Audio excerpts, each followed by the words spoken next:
Hey guys, ఇవాళ నాకు చాలా హ్యాపీగా ఉంది. ఎందుకంటే ఇవాళ ఎక్వేరియం షాప్కి వెళ్ళి ఫిష్ ఒకటి తెచ్చుకున్నాం అనమాట. అది కూడా మా తమ్ముడు ఎప్పటి నుంచో అడుగుతుంటే మా మమ్మీ ఇవాళ యాక్సెప్ట్ చేసింది. అక్కడే బెట్టా ఫిష్ అను దానికి కావాల్సిన పాట్, ఇంకా దానికి ఎక్వేరియం ప్లాంట్, ఇంకా ఫిష్ ఫుడ్ అయితే తీసేసుకున్నాం అనమాట. దాన్ని వాటర్ లో కొంతసేపు అలా ఉంచాము. అసలు మా మమ్మీ ఎందుకు వద్దంటుందో తెలుసా ఫిషెస్.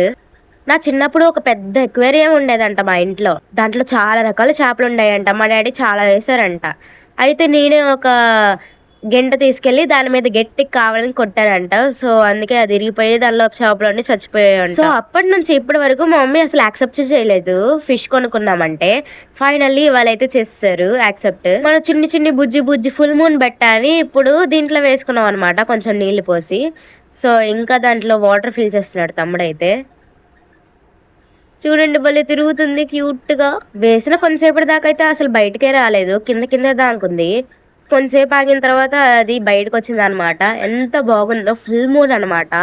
ఇదైతే male, red colour full moon. Light పెట్టి చూస్తే ఎంత బాగుందో. నేను పైనుంచి కూడా ఒకసారి చూపిస్తా చూడండి. సూపర్ ఉంది కదా. సరే కానీ మన ఫిష్కి నామకరణం అయితే చేద్దాము. కామెంట్లో పెట్టండి ఫిష్కి నేమ్ ఏం పెట్టాలా అనేది. సబ్స్క్రైబ్ చేసుకోవడం మర్చిపోకండి.